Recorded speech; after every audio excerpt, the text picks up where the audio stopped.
Assalamualaikum warahmatullahi wabarakatuh. Kesempatan kali ini saya akan menyampaikan kuliah tentang aspek promotif dan preventif kesehatan haji. Nah, materi ini lebih pas, lebih tepat untuk haji reguler ya. Karena haji itu nanti ada dua ya, misalnya ada haji reguler, ada haji yang plus. Nah, untuk yang plus itu resiko kesakitannya jauh lebih sedikit dibanding dengan yang reguler. Nah, nanti subtopik yang akan saya sampaikan adalah tentang kesehatan kondisi umum jamaah haji ya, dan faktor-faktor risiko jamaah haji, kemudian berbagai macam potensi penyakit, dan juga sekilas tentang kebijakan pemerintah ya tentang ibadah haji, pemeriksaan kesehatan, nah latihan fisik yang kita perlukan. Juga asupan makanan pada jamaah haji, juga nanti berbagai macam kondisi khusus ya. Nah, ini pertama saya akan menyampaikan dulu bahwa ibadah haji ini adalah rukun Islam yang kelima ya. Rukun Islam yang kelima. Ini ibadah wajib. Bunyal Islam ala khamsin. Jadi Islam itu dibangun atas lima hal, yang satu di antaranya adalah ibadah haji ini. Nah, untuk bisa menjalankan ini diperlukan ada namanya kondisi namanya istitoah. Istitoah itu kemampuan. Mampu itu dilihat dari tiga hal ya. Ada kesehatannya, mampu kesehatannya secara fisik, kebugaran, dan ketahanan fisik yang prima. Nah, ini istitoah ini dari sini. Karena nanti nama ibadah haji itu perlu fisik yang prima gitu. Nanti kita lihat. Nah, ini firman Allah dalam surat Ali Imran ya. Ini kaitan dengan istita'ah. Walillahi 'alan nasi hijjul baiti man istata'a ilaihi sabila. Yaitu bagi yang mampu mengadakan atau melakukan perjalanan ke Baitullah. Nah, mampu ini konteksnya adalah dengan istita'ah tadi. Nah, ini ada dari 10 besar penyakit ya terbanyak pada pasien-pasien atau jamaah haji Indonesia itu. Ini adalah pertanyaan yang paling banyak, ini adalah essential primary hypertension, jadi hipertensi primer sampai mencapai 45% ya. Jadi makanya ini ya berbagai jenis penyakit ini bisa kita kaitkan dengan penyediaan obat dan peralatan kesehatan yang ada. Kemudian yang ini mencapai 45% ya. Kemudian hiperkolesterolemia. Ini memang ini tidak ini tidak menimbulkan konkret penyakit ya, tapi dampak-dampaknya itu yang perlu kita waspadai. Kemudian juga ini diabetes sampai 14,8% tinggi. Ada obesitas, ini juga lumayan, gastritis, dispepsi, hiperlipidemia, dan kardiomegali. Kardiomegali ini cukup banyak juga ini. Ini kondisi jamaah, meskipun mungkin dari waktu ke waktu ini bisa berubah ya. Tetapi perkisarannya tidak terlalu jauh. Nah, ini Masjid Nabawi ya. Ini indah sekali dari atas, potensi faktor risiko dan penyakit yang ada di tanah suci. Nah, ini penyelenggaraan di Indonesia ini ya. Saya sampaikan ini terlebih dahulu ya. Ini karena faktor risiko ketika di Arab Saudi tidak lepas dari kondisi tanah air dan kondisi jamaah kita. Jamaah haji Indonesia itu mayoritas adalah di atas 40 tahun, bahkan banyak yang di atas 50 dan 60 tahun. Begitu, itu kondisi mereka. Sehingga status kesehatan mereka mayoritasnya adalah risiko tinggi gitu ya. Jamaah haji Indonesia juga besar sehingga nanti kalau pas ibadah di sana itu nanti di mana-mana bisa ketemu jamaah di Indonesia gitu. Ini juga beragam. Dari Jawa Timur, dari Sulawesi, dari Kalimantan, dari Sumatera beragam, juga beragam tingkat pendidikannya. Banyak yang tingkat pendidikannya rendah. Nah, ini tahun 2000 saya pernah menemui jamaah haji tidak bisa bahasa Indonesia. Ini tahun 2000 ya. Sekarang mungkin ada perbedaannya. Kemudian juga area itu terbatas, maksudnya area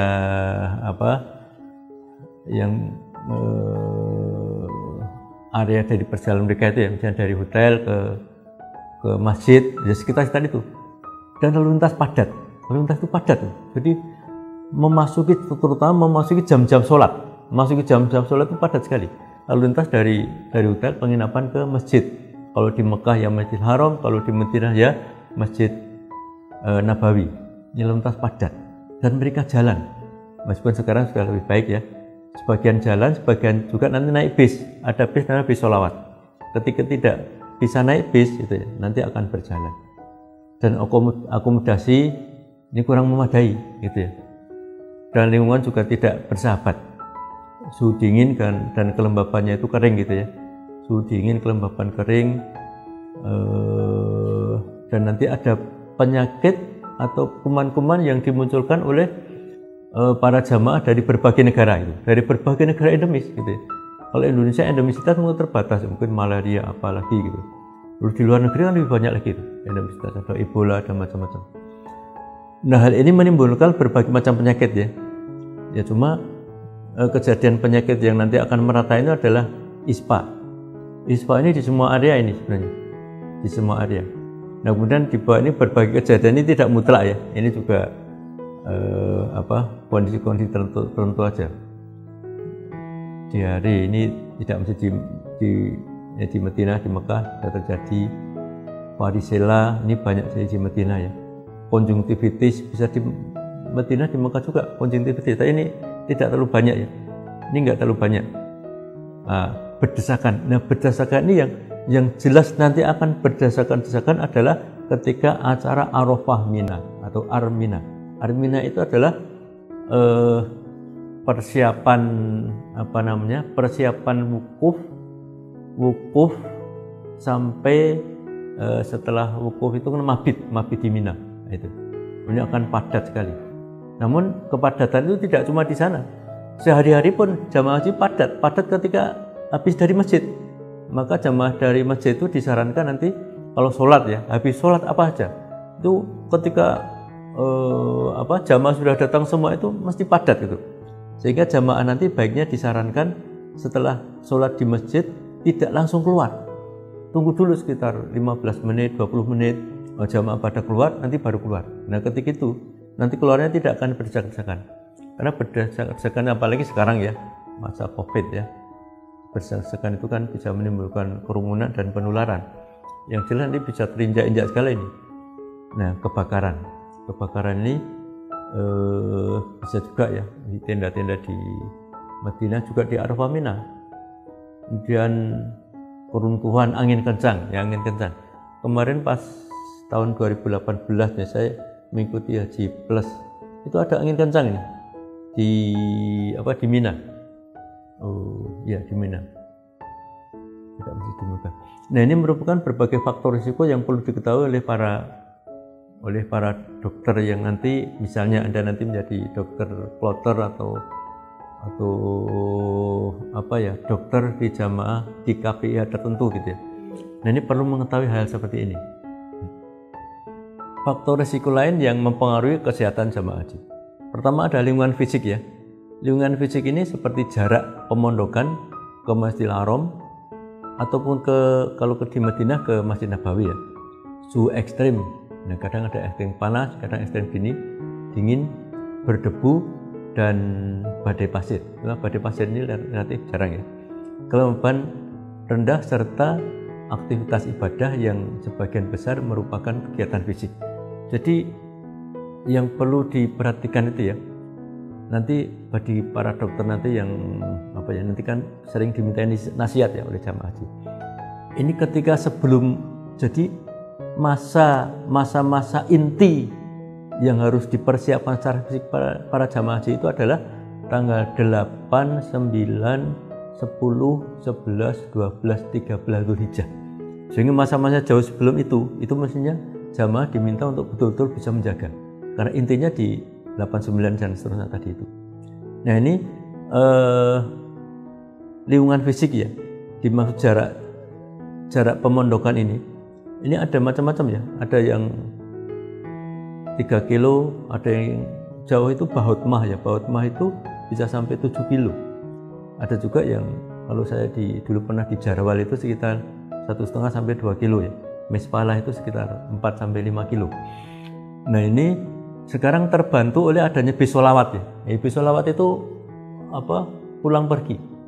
Jadi sebenarnya ketika bisa naik bis sholawat itu nanti akan banyak mengurangi aktivitas fisik. Karena namanya jamaah itu dia ingin selalu sholat berjamaah di masjid. Jamaah itu begitu orientasinya. Atau bisa juga arahnya adalah misalnya kepergian di masjid itu digandeng. Misalnya begini, pergi sebelum maghrib, pulang setelah isya. Jadi pada maghrib nggak usah pulang ke pondokan, sehingga nggak perlu ngirit perjalanan. Ini juga mengurangi aktivitas fisik ya.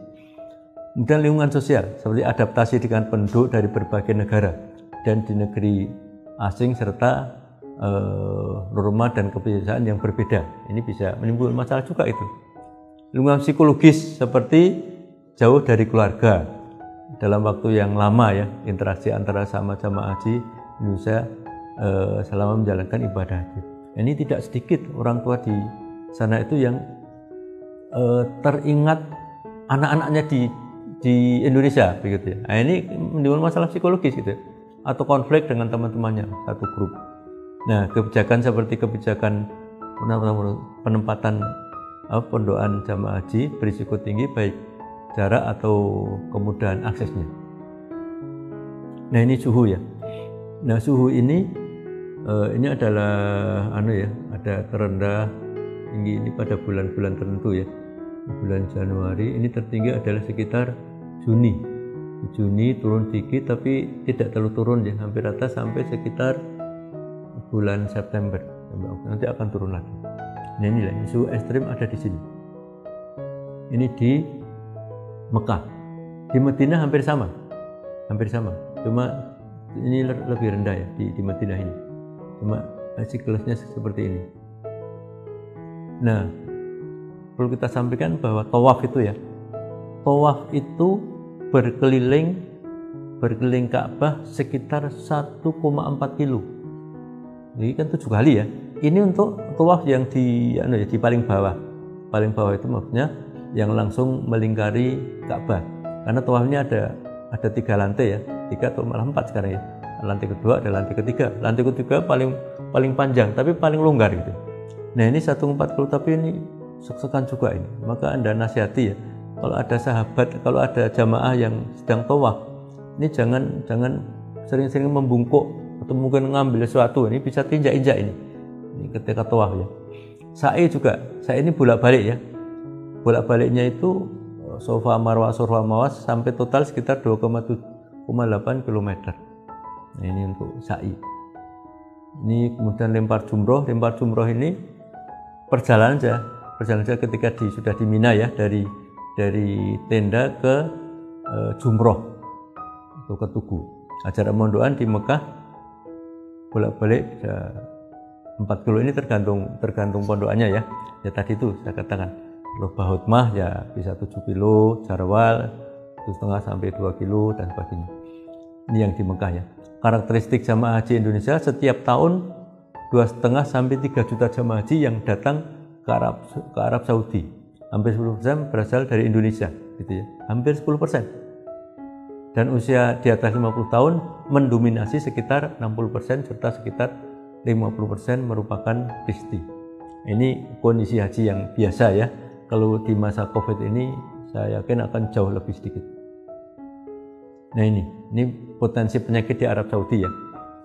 Nah, ini penyakit menular, ini meningitis. Makanya setiap jamaah itu diharuskan untuk vaksinasi meningitis itu. Ini pengurangan terhadap jaringan meningitis signifikan. Karena meningitis ini adalah komplikasi dari ISPA. Ini di antara komplikasi dari ISPA ini. Padahal jamaah yang terkena ISPA, batuk pilek itu banyak sekali, bisa lebih dari 50% gitu. Jadi Anda ingat kalau pas jamaah di masjid itu, yaitu sering puntas batuk dari berbagai negara. Depan batuk, belakang batuk, kanan batuk, kiri batuk, batuknya macam-macam. Di antaranya bisa berlanjut ke meningitis. Nah, kalau sudah divaksinasi, nah harapan kita kecil ke meningitis itu. Dan diare. Diare ini ketidakcocokan makanan ya. Nah, cuma catering kita insya Allah kan sudah lebih baik. ISPA ini batuk pilek ya, ini paling banyak. Maka persediaan obat ISPA. Saya persediaan obat ISPA dari waktu ke waktu sejak saya bertugas sebagai dokter aspiran ya. Saya pernah tahun 2000 jadi tugas dokter aspiran. Ini tugas saya adalah melayani jamaah haji kloter. Ini obat ISPA ini selalu kurang, gitu, selalu kurang. Kemudian dari waktu-waktu beberapa kali saya menjadi dokter haji plus ya. Ini obat ISPA ini yang selalu kurang itu, sehingga harus beli di Arab Saudi. Persediaan dari Indonesia kurang. Polio ini jarang ya, polio sangat jarang. Hepatitis mungkin tapi jarang. Ini ISPA ini yang paling banyak menular ya. Yang penyakit kronis ini bawaan. Maka yang harus diwaspadai para dokter ya, Anda semua nanti kalau bertugas ini harus mengawasi betul setiap jamaah yang punya penyakit bawaan ini harus membawa obat terkait dengan penyakitnya. Misalnya asma itu harus membawa obat asma. Nah ini bahkan ini penting untuk asma ya. Asma itu kan kekambuhannya kadang tidak terduga. Ketika asma itu masih di kondisi wajar ya, di penginapan di pondok itu ada obat-obat asma. Tapi kalau berat bisa dikirim ke klinik Indonesia. Itu banyak di sana. Namun repotnya itu adalah ketika di Arafah Mina. Nah ini sedang di wukuf setelah wukuf di Arafah, kemudian mabit di Mina 10 sampai 13 ya 4 hari. Dan untuk keluar dari tenda itu sulit sekali. Makanya sangat baik ya, dokter itu nanti menyediakan obat untuk nebulizer itu ya, nebulizer untuk asma itu penting sekali. Saya berapa kali nggak bawa obat, kebetulan ada jamaah kok membawa nebulizer dengan obatnya. Wah, alhamdulillah bisa menolong jamaah. Karena kekambuhan itu kemungkinan terjadi sering sekali. Karena kondisi capek gitu ya, capek berat. Nah, penyakit jantung. Nah, penyakit jantung ini Anda jangan lupa membawa ISDN, isusubdinitrat, bisa sedukar atau apa itu yang minimal tuh perlu dibawa gitu ya. Saya tuh bahkan kita yang sebenarnya ya, ini ungkapan dari teman-teman dokter spesialis penyakit dalam ya, kita yang usia-usianya di atas 50 tahun ini harus di mana-mana bawa sedukar, bawa ISDN karena bisa terkena penyakit jantung setiap saat. Hipertensi, obat hipertensi, tensimeter, DM, stroke. Nah, ini yang harus diwaspadai dan kita jangan sampai kekurangan ininya, jangan sampai kekurangan obatnya, dan pasien harus diberitahu bagaimana upaya pengobatan tercepatnya gitu. Misalnya stroke, apa tanda stroke yang paling sering muncul? Nah, ini pasien itu harus tahu gitu. Tiap jamaah harus tahu. Misalnya ya, tiba-tiba tangan kanan bisa kanan atau kiri sulit diangkat, berat. Untuk mengangkat sisir aja sulit gitu loh. Mengangkat uang juga sulit gitu. Nah, ini bisa jadi gejala-gejala stroke. Nah, identifikasi faktor risiko. Faktor risiko internal ini adalah gangguan kesehatan. Ini hipertensi, penyakit jantung, asma, PPOK, diabetes mellitus. Ini faktor risiko yang internal gitu ya di para jamaah. Dan perilaku berisiko adalah merokok ya. Nah, kalau ini bisa dihindari ini bagus sekali. Obesitas, gizi buruk. Gizi buruk biasanya pasien-pasien yang sakit ya. Nah, ini identifikasi faktor risiko eksternal ya. Faktor risiko eksternal terkait dengan kegiatan haji. Ini tawaf ya. Ingat, tawaf ini berisiko gitu ya. Karena kepadatan dan risiko terinjak-injak, makanya ada teknik tawaf gitu ya. Ketika jamaah harus tawaf di lingkaran paling bawah, ini biasanya padat ya. Padat, tapi tadi itu upayakan lingkaran itu jangan ngambil lingkaran yang langsung memaksakan diri ke pusat ya. Upayakan ke tengah dan ke pinggir. Ke tengah ke pinggir ini biasanya lebih longgar. Tengahnya lebih longgar. Ini mengurangi resiko resiko berhimpit-himpitan. Kemudian ini sa'i. Nah, sa'i juga banyak resiko ini ya. Maka juga ini ketika perjalanan ini lebih ke pinggir ini mengurangi resiko berhimpitan dengan yang lain. Wukuf. Nah, kalau wukuf ini kan Justru wukuh itu malah perjalanannya ya, karena setelah sampai di tempat di Arafah itu, ini semua sudah menempati tenda masing-masing, jadi nggak terlalu berisiko ketika di perjalanan itu. Ini di bis ini justru masalah. Nah ini mabit di Mina. Mabit di Mina ini adalah Mina ini tetap di tenda ya, sehingga ada paparan-paparan debu, ini perlu diwaspadai. Yang lebih masalah lagi adalah pasien dengan penyakit tertentu ini tidak mau makan. Nah ketika pasien tidak mau makan, pasien di Arab Saudi kok tidak mau makan, ini biasanya berat. Ini dokter harus mewaspadai dan harus meminta teman dekatnya untuk bisa memotivasi atau saudaranya, memotivasi untuk makan.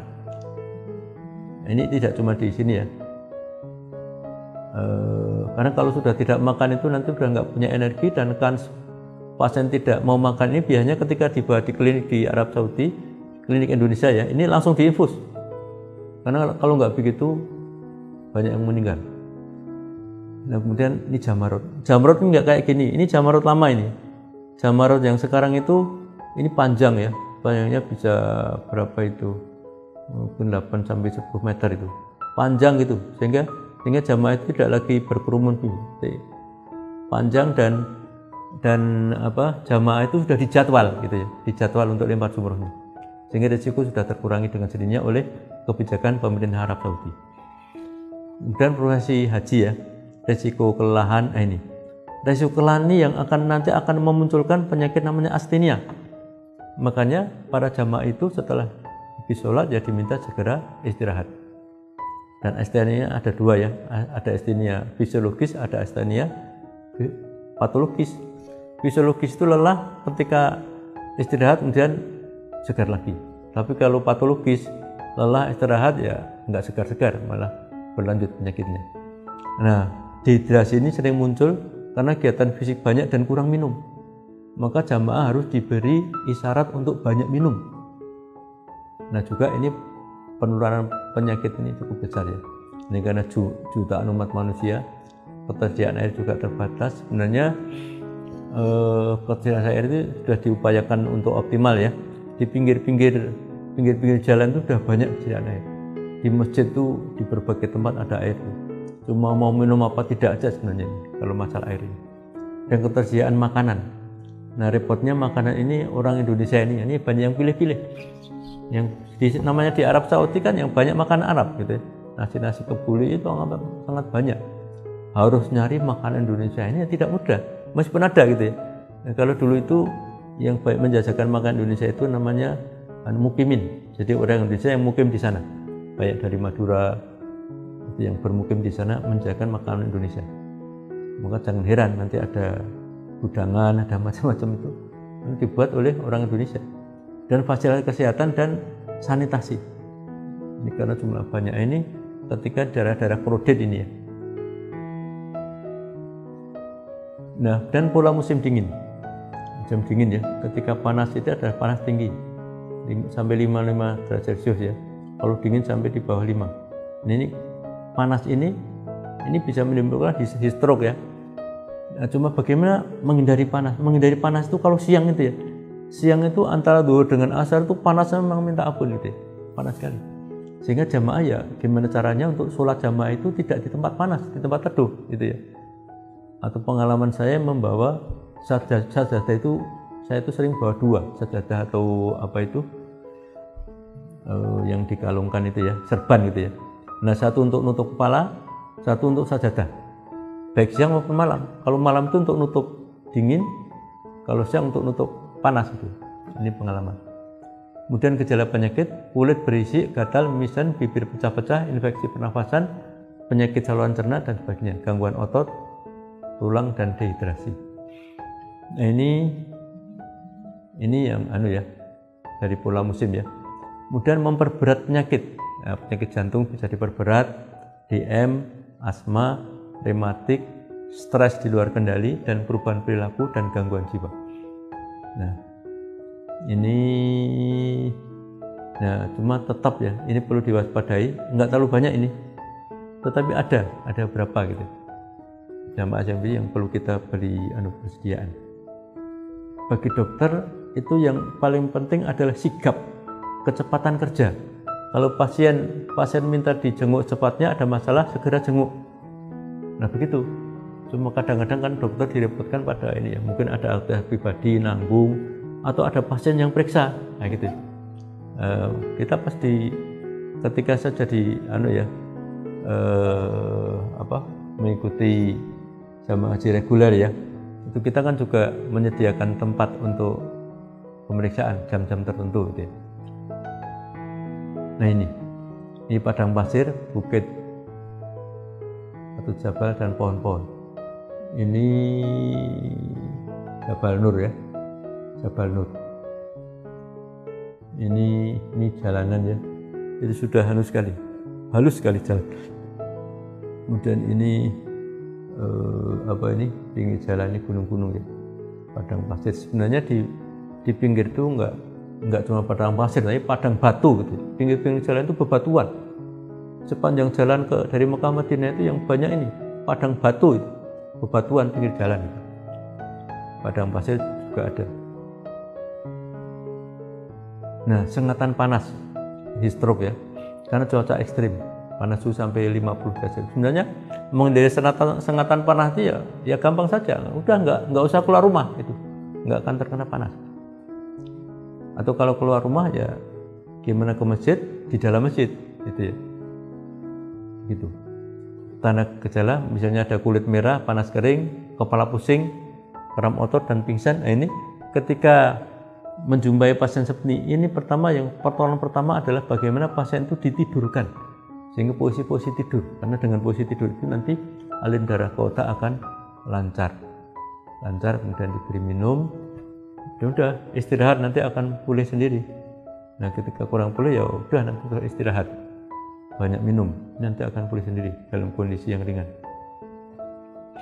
Ada bercegah. Nah ini pakai payung ya, pentingnya payung, apalagi pas di Arafah Mina, wukuf di Arafah dan mabit di Mina. Makanya jamaah perlu disarankan membawa semprotan air itu ya, yang bisa ditekan dan nyemprot itu bagus juga. Minum air putih 2-3 jam sekali, jangan tunggu haus gitu ya, ini menghindari dehidrasi. Semprotkan air ke wajah dan bagian tubuh yang terkena matahari. Gunakan pakaian longgar dan alas kaki, dampingi usia lanjut dan atau memiliki penyakit jika bepergian. Nah, ini perhatikan anjuran petugas. Jadi pasien-pasien lansia, yang apalagi lansia memiliki penyakit ini perlu ada pendampingnya ini. Apalagi ibu-ibu. Nah, ibu-ibu ini perlu ada pendampingnya. Maka pendamping pasien lansia, pasien disti ini perlu dipantau oleh dokter. Masalah kesehatan lain, jamaah tidak mau makan. Nah ini cukup banyak ya. Jamaah yang tidak mau makan, ini ketika sudah di jamaah apapun penyakitnya gitu ya, tapi dia tidak mau makan, ini potensi menjadi penyakit berat ini, karena nanti energi akan berkurang dan nanti akan muncul berbagai penyakit. Makanya kalau berat tidak mau makan, langsung bawa aja ke klinik Indonesia, di sana nanti langsung diinfus. Kalau nggak makan tapi energi dimasukkan lewat infus, nanti akan tertolong.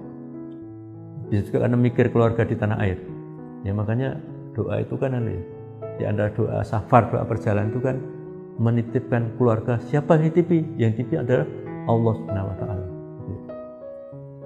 Hubungan antar jamaah. Nah, ini hubungan antar jamaah ini sering ya, karena satu grup itu sekitar 10 sampai 12 orang di tempat yang sama terus menerus. Nah, namanya orang ya, beberapa orang itu sering nggak sama persepsinya, nggak sama pendapatnya. Misalnya begini, pas tidur itu kan ini lampunya dinyalakan atau dimatikan. Wah, ini ketika beda pendapat sudah masalah ini ya. Masalah kesehatan tadi itu ya, ada 4 hal.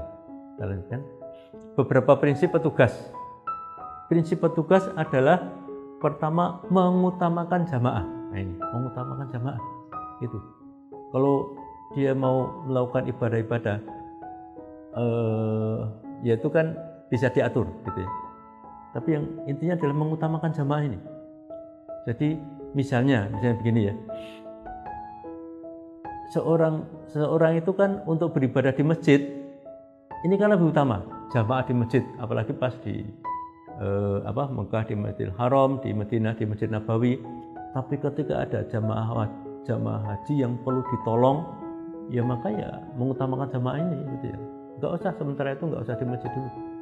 Jamaah yang harus ditolong segera ini yang perlu diutamakan. Karena kerja kita untuk begitu. Jamaah sholat di masjid kan ada waktu yang lain gitu ya. Jamaah yang pertolongan yang mendadak, mendesak itu kan tidak terus-menerus, mungkin sekali tempo gitu. Dan sebagai dokter itu kan kalau di dokter reguler ya, itu kan bisa membuat jam periksa gitu ya. Jam periksa itu membuat nanti kondisi periksa pasien itu pada jam-jam tertentu. Misalnya pagi ya. Pagi itu biasanya setelah makan pagi ya. Misalnya setelah makan pagi jam setengah 8, jam 8 sampai jam 10. Udah 2 jam sehingga terkondisi. Nanti kalau ini dan diumumkan, nanti jamaah itu sudah tahu. Dan malam jam berapa atau sore jam berapa. Nah, ini dibuat waktu-waktu tertentu. Meskipun sebagai dokter tidak boleh kaku ya. Misalnya ada pasien langsung bukan jam periksa, tapi ya kalau sekedar melayani 1-2 orang kan nggak berat gitu ya. Paling dia minta tensi 5 menit 10 menit selesai.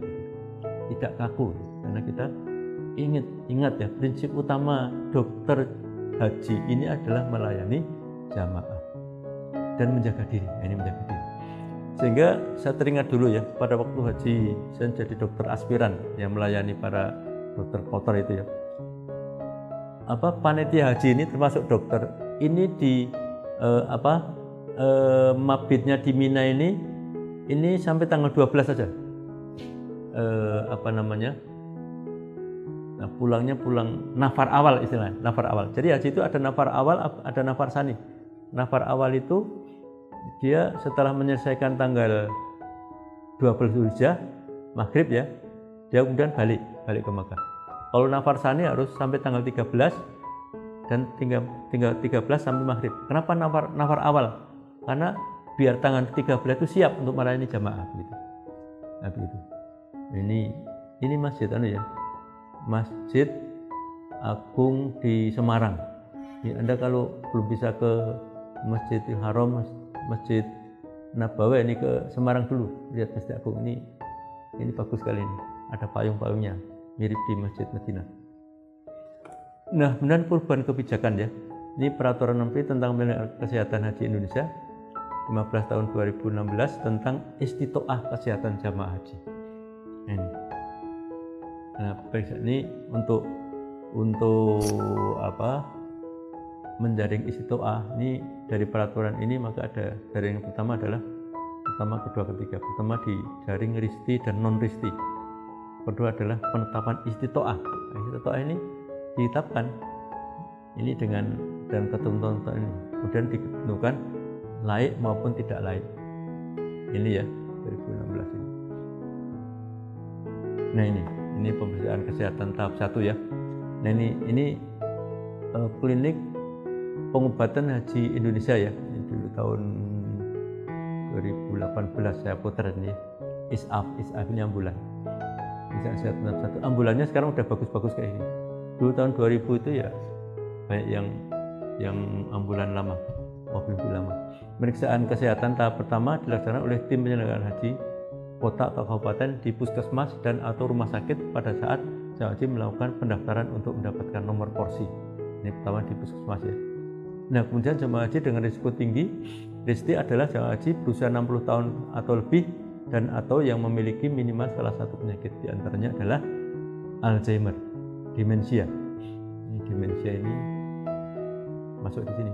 Penyakit metabolik, diabetes, dislipidemi, hiperkolesterolemi, penyakit kronis seperti sirosis hepatis dan sebagainya, penyakit neurologis, HIV, asma, penyakit jiwa di antara skizofrenia dan gangguan bipolar. Nah, ini pengalaman saya dulu ya. Ini tahun 2000 saya jadi dokter aspiran ini bersama dengan Temus ya. Temus itu mahasiswa Indonesia yang belajar di beberapa negara di Timur Tengah. Nah ini saya jadi Haji Multazam tahun 2006 ya. Ini di Jabal Rumat. Jabal Rumat ini adalah sampingnya, depan Bukit Uhud. Jabal Rumat ini dipangkas ya. Dulu lebih tinggi nih. Dipangkas karena banyak jamaah yang naik untuk menghindari kecelakaan. Nah ini di peternakan unta. Peternakan unta kita bisa beli, bisa juga minum air susu unta.